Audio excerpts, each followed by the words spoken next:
Right now, when we talk about going to Mars, we imagine distance as a number, millions of miles, minutes of signal delay, engineering challenges. But what we rarely imagine is silence. On the moon, when Neil Armstrong said, "The Eagle has landed," Earth answered almost instantly. The delay was barely noticeable. A conversation still felt like a conversation. There was tension, but also connection. You were never truly alone. Mars changes that completely. At its closest, your voice takes minutes to reach Earth. At its farthest, nearly half an hour. That means no real-time conversations. No immediate reassurance. No quick guidance when something goes wrong. Every word you send disappears into the void, and every reply comes back from the past. Imagine asking a simple question and sitting in silence for 20 minutes before even knowing if anyone heard you. Now imagine doing that for years.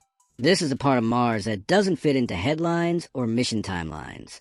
The physical journey is brutal, yes, but the psychological distance is something entirely new. Humans evolved in constant connection. Even in the most remote places on Earth, you are still part of the same world. Same sky, same air, same shared moment in time. Mars breaks that. When you stand on its surface, Earth is no longer a place you're part of. It becomes a distant object in the sky. A small, bright dot. Not home in the way you understand it, but something closer to a memory. And memory changes. At first, astronauts would feel pride, purpose. They would know they are part of something historic. But over time, something quieter begins to happen. Conversations feel delayed, then distant, then detached. Relationships start to lose their immediacy. Moments that matter on Earth, birthdays, losses, celebrations, arrive late, like echoes of a life you no longer fully inhabit. You're still connected, but no longer synchronized. That desynchronization may be the true cost of Mars. Because human relationships are built on shared time. Laughter happens together. Grief is processed together. Even silence on Earth is shared. On Mars, everything becomes staggered. You're always slightly out of phase with everyone you love. And over long enough periods, that changes how you feel about home. Not because you stop caring, but because the emotional feedback loop weakens. Home becomes something you remember more than something you experience. A concept instead of a place you belong to. This is why comparing Mars to the moon is not just inaccurate, it's misleading. The moon was an expedition. Mars is closer to a migration. When NASA talks about Mars timelines, or when SpaceX builds vehicles like Starship, the focus is often on propulsion, landing systems, and survival. And those are critical. Without them, nothing else matters. But even if every technical problem is solved, one challenge remains untouched. What does it mean to send humans somewhere they can never fully feel connected to Earth again? Because the first crew on Mars won't just be astronauts. They will be the first humans to experience true planetary isolation. No immediate rescue. No real-time conversation. No shared present with the rest of humanity. Just a thin atmosphere, an alien horizon, and a sky where Earth is no longer your world, but a distant light. And once you really understand that, Mars stops being just a destination. It becomes a decision on an Apollo 13 mission. The difference between life and death was measured in seconds. When Jack Swigert said, "Okay, Houston, we had a problem here," the words reached Earth almost instantly. Within moments, NASA engineers were already thinking, calculating, responding. The crew was not alone. They were out there, but they were still connected to a living, thinking system on Earth. Now take that same moment and move it to Mars. An explosion echoes through the habitat. Not loud, not dramatic, just a dull metallic thud, followed by silence. Then the alarms begin. A pressure warning flashes red across the panel. Oxygen levels start dropping. Somewhere, a system has failed, but you don't yet know which one or how bad it is. Your training kicks in. Your hands move automatically. You check readouts. You scan diagnostics. You try to isolate the fault. And then, almost instinctively, you reach for Earth. "Houston, we have a problem." You send the message. And then nothing. No voice comes back. No reassurance. No immediate instructions. Just silence. 3 minutes pass, if you are lucky, but you are not on the moon anymore. You are millions of miles away. It might be 10 minutes. It might be 20. Inside the habitat, the situation is evolving faster than the signal can travel. Oxygen continues to bleed out. The pressure drops another fraction. A secondary warning appears. Something else is now affected. Systems are interconnected in ways you don't fully see yet. On Apollo 13, this is where Houston would step in. They would already be analyzing telemetry. They would be running simulations. They would be telling you exactly what to shut down, what to save, what to ignore. But here, Houston hasn't even heard your first message yet. By the time your signal reaches Earth, the situation you described no longer exists. Mission Control receives a snapshot of the past. Engineers gather. They analyze. They argue. They build a response based on data that is already outdated. They send instructions back. And now the message begins its long journey to you. Minutes pass. Inside the habitat, conditions are changing in real time. The leak may be worse, or it may have stabilized. A backup system might have failed or activated. You don't know yet. You are making decisions anyway, because you have no choice. The reply finally arrives, but it is no longer guidance. It is history, instructions for a version of the problem that may no longer exist. Maybe they tell you to shut down a system you already turned off. Maybe they warn you about a failure you've already experienced. Maybe they suggest a solution that is now impossible. On Apollo 13, that loop was tight, immediate, alive. Here it is broken. This is a fundamental shift. During Apollo, the crew and Earth formed a single mind. On Mars, that mind is split. The crew becomes fully autonomous, not by design but by necessity. You are no longer the hands executing decisions made by hundreds of experts. You are the hands and the brain and the final authority. And that changes everything. Because in a crisis, time is not just important. Time is survival. If a failure kills in 5 minutes, Earth is irrelevant. If a decision must be made in 30 seconds, you are alone. If multiple systems begin to cascade, oxygen, power, thermal control, you cannot wait for help that arrives half an hour too late. This is why Mars is not just a longer mission. It is a different kind of mission entirely. The Apollo model, astronauts supported by a vast real-time intelligence on Earth, simply does not scale across interplanetary distances. On Mars, there is no real-time support. There is only delayed advice. And that means the first humans on Mars will carry a burden no astronauts before them have ever carried. Not just the risk of failure, but the responsibility of solving it alone. Because when something goes wrong on Mars, the most important realization will not be technical. It will be psychological. The moment you truly understand that no one is coming to help you in time, and that every decision you make is final. From the very beginning of human spaceflight, one assumption has never been questioned. Someone on Earth is always listening. From Mercury program to Gemini program, from Apollo program to the International Space Station, every astronaut who has ever left Earth has carried an invisible safety line, a voice, a presence, a constant connection. Even in the worst moments, that connection never truly disappeared. Mars is where it finally does. Imagine the timeline again. You wake up on Mars. The habitat is quiet. Systems are stable. For now, you review logs, check oxygen levels, scan for anomalies. Everything looks normal, but nothing about your day is truly normal, because every decision you make exists inside a delay. You review your schedule. It was created on Earth hours ago. It reflects a version of your environment that no longer exists. Overnight, something small has changed. A minor system fluctuation. Not dangerous, but enough to make one task irrelevant and another more urgent. On Earth, you'd ask a quick question. On Mars, there are no quick questions. You compose a message. You explain the issue. You attach data. You send it. And then the waiting begins. 14 minutes pass. Your message is still traveling. Back on Earth, at NASA facilities, the message finally arrives. Engineers read it. They analyze the data. They discuss. They decide. They send a reply. Another 14 minutes pass. Now, finally, you receive the answer. 28 minutes, for a simple adjustment. At first, this feels manageable, even novel, but then it happens again, and again, and again. Every question becomes a delay. Every clarification becomes a process. Every conversation becomes a sequence of carefully constructed messages separated by silence. The rhythm of human communication breaks down. There is no back and forth, no quick correction, no shared moment of understanding, only fragments. You speak into present and receive replies from the past.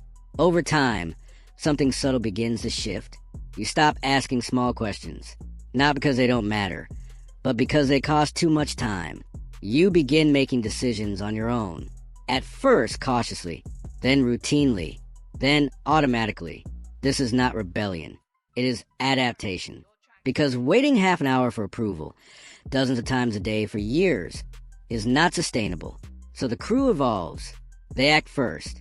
They inform Earth later. And the ground team adapts too. They stop trying to control every decision. They stop expecting real-time oversight. They begin to trust the crew, not as operators, but as independent problem solvers. The relationship changes. What was once a tight, continuous partnership becomes something else entirely.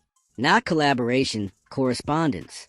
And then, every 26 months, even that disappears.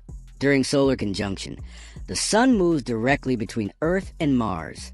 Its radiation floods the space between them, overwhelming radio signals. Communication breaks down.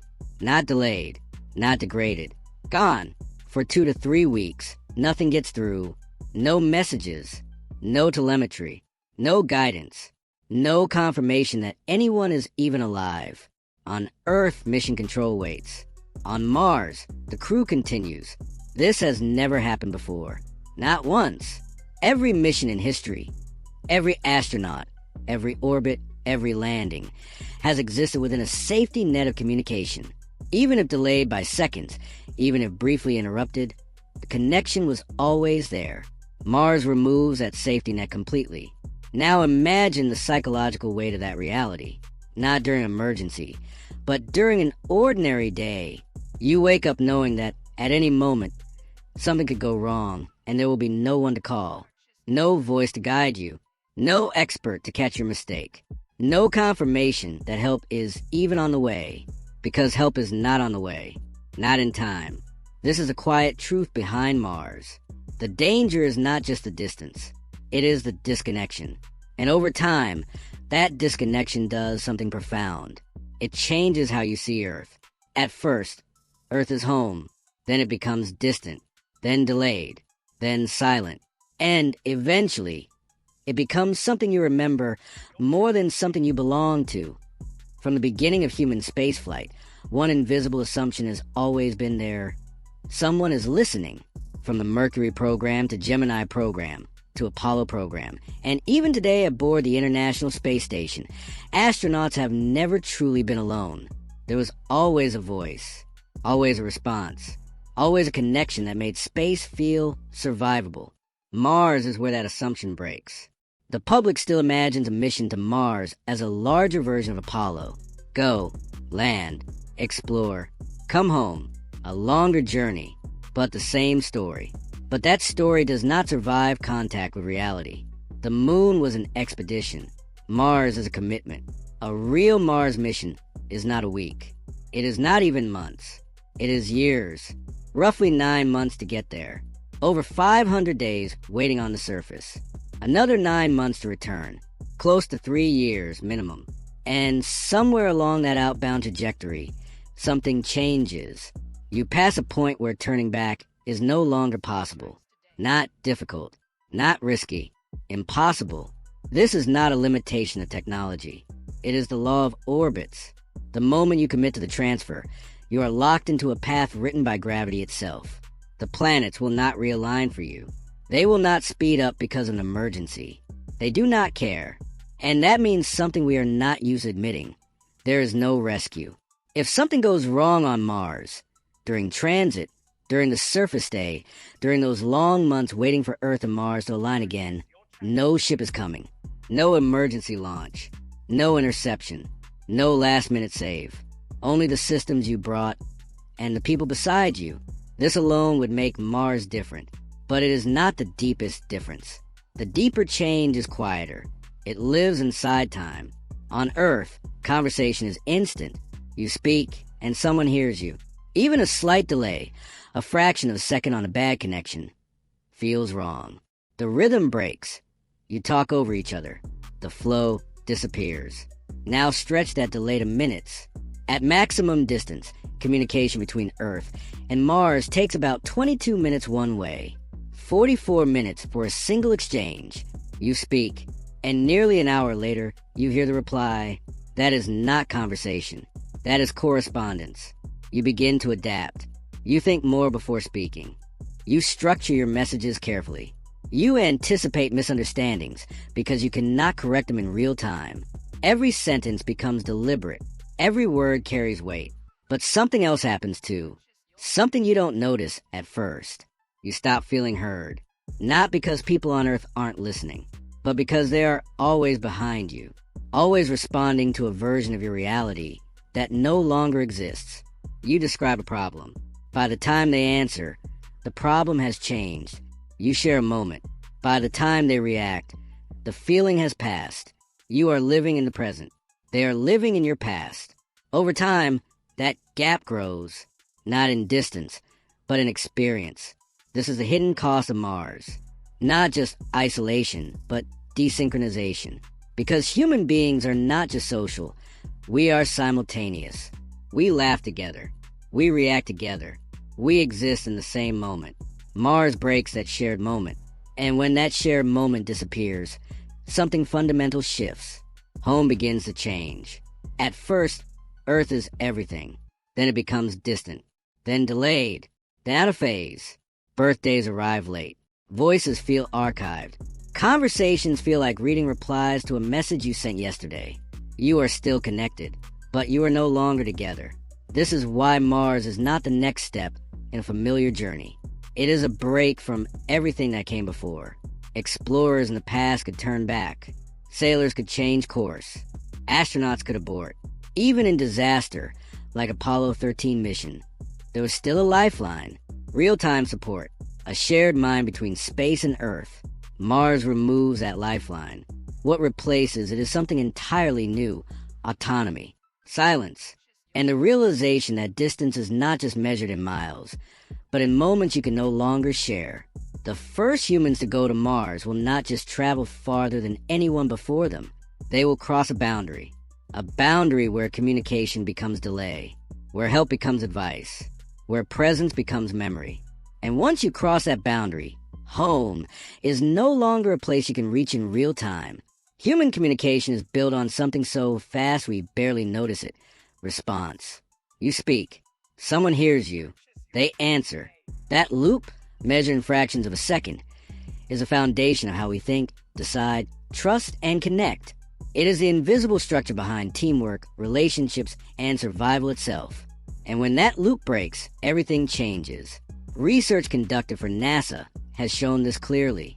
A delay of just 5 seconds begins to disrupt collaboration. At 50 seconds, teamwork starts to fail. Now stretch that delay to Mars. Hundreds of seconds.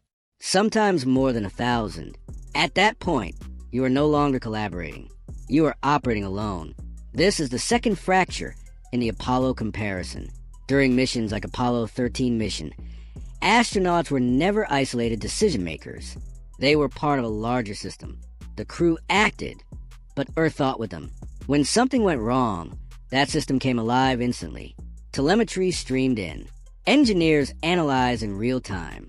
Solutions were built collaboratively, moment by moment. The crew had support not just in principle, but in time. Mars removes time from the equation. On Mars, when an alarm sounds, there is no shared moment. There is only a delay. The crew sees the problem now. Earth sees it later. By the time Earth responds, the moment has already passed. This is not a gap that training can fix. It is not a problem that better software can solve. It is physics. So the structure of the mission changes completely. The crew is no longer an extension of mission control. They become mission control. Every role that once existed on Earth begins to shift inward.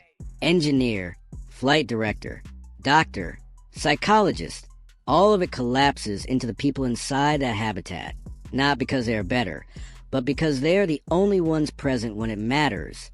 And that carries a weight no astronaut has ever carried before, because support still exists, but it arrives too late. Earth can still analyze data, still send advice, still care deeply about every decision being made, but care across millions of miles is delayed, and delay turns guidance into suggestion. In a crisis, suggestion is not enough. If an oxygen system fails, the crew cannot wait.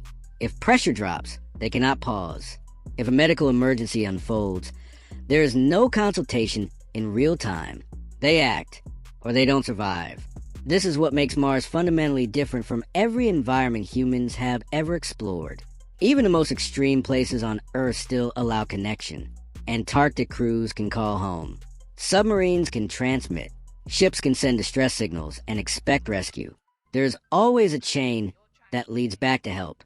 On Mars, that chain exists, but it is stretched so far that it cannot carry urgency. An emergency signal takes minutes to arrive. A response takes minutes to return. Rescue, if it were even possible, would take months. So the crew lives inside a new reality.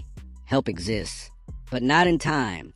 And over months, and in years, that reality begins to change them. Psychological research on isolated environments already shows what happens when connection weakens.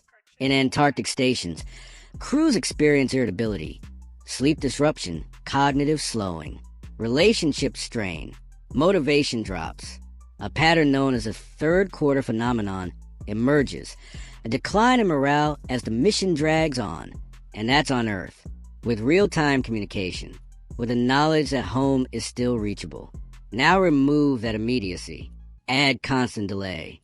Add the knowledge that you cannot leave. Add the understanding that no one can come. The isolation becomes something deeper, not just physical, but temporal, because you are no longer sharing time with humanity. You are offset from it. Messages arrive late. Emotions arrive late. Support arrives late. And then, every so often, even that disappears. During solar conjunction, communication between Earth and Mars is cut off entirely. For weeks, no messages, no updates, no confirmation that anyone is there. Not delayed, absent. This is not just a technical limitation. It is a psychological event. Because for the first time in human history, a group of people would exist completely outside the reach of their own civilization. Not metaphorically, literally. No voice can reach them. No signal can cross the space between. And during those weeks, something profound becomes undeniable. They are not just far from Earth. They are separate from it. This is the true nature of a Mars mission. Not a longer journey. Not a harder landing. But a shift in what it means to be human in relation to home. Because once communication becomes delay, and delay becomes silence, you are no longer exploring from Earth. You are existing without it. Communication delay is something you can adapt to. You send a message. You wait. You receive a reply. Slow, but still human. But there's a moment on a Mars mission when even that fragile rhythm disappears.